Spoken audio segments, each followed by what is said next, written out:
அதே காத்து வாசம் வேற, அதே மண்ணு வண்ணம் வேற, அதே மக்க வாழ்க்கை வேற, ஒண்ணு மட்டும் மாறவில்லை.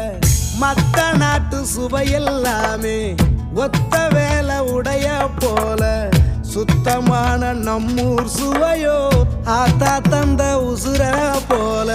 மூட்டி பாசம் கொட்டி சமைச்சது திண்டுக்கல் தலப்பா கட்டி, நெய்யூத்தி நேசம் கொட்டி இழுக்குது திண்டுக்கல் தலப்பா கட்டி.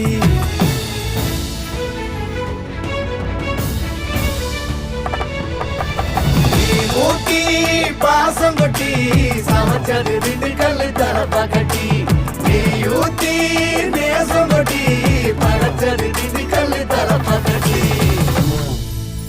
படைச்சது திண்டுக்கல் தலப்பா கட்டி.